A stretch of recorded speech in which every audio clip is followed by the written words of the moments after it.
La page internationale que nous démarrons avec la Guinée où l'opposition appelle à la reprise des manifestations contre le pouvoir en place. Et dans un communiqué diffusé hier, les forces vives de Guinée, un collectif regroupant les principaux partis d'opposition et des organisations de la société civile prévoit la reprise des manifestations sur l'ensemble du territoire national sans donner de date précise.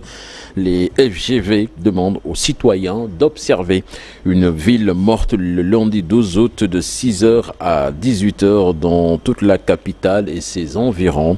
Ils accusent la junte au pouvoir dirigée par le général Mamadi Doumbouya de vouloir confisquer le pouvoir, mais également de violation des droits humains et de restriction de liberté d'expression. Ils rappellent notamment l'interdiction depuis fin mai de 4 radios et 2 télévisions privées et dénoncent l'arrestation de 2 opposants, Omar Silla, plus connu sous le nom de Foni Kemenge, et Mamadou Biloba, responsable du Front National pour la défense de la Constitution, un mouvement citoyen qui donc réclame le retour des civils au pouvoir en Guinée.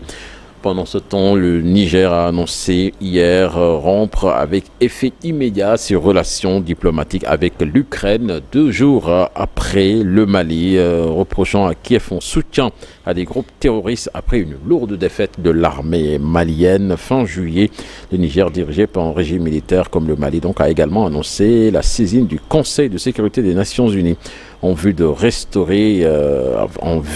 statuer plutôt sur l'agression ukrainienne, a déclaré le porte-parole du gouvernement dans un communiqué lu à la télévision.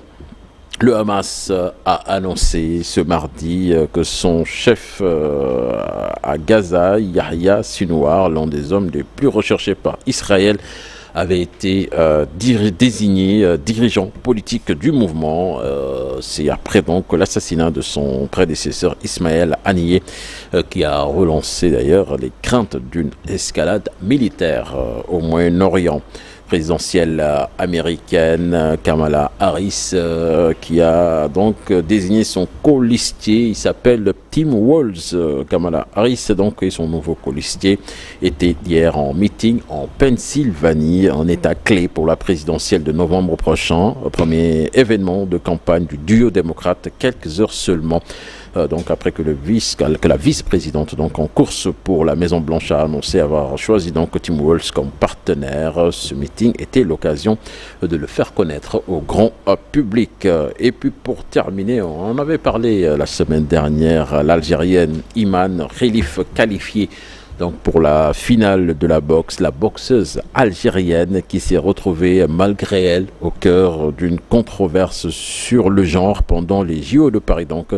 S'est qualifiée pour la finale du tournoi des moins de 66 kilos, s'assurant au minimum une médaille d'argent. Pour rappel, Fatih, on lui reprochait un trop-plein de testostérone qui remettrait en cause sa féminité.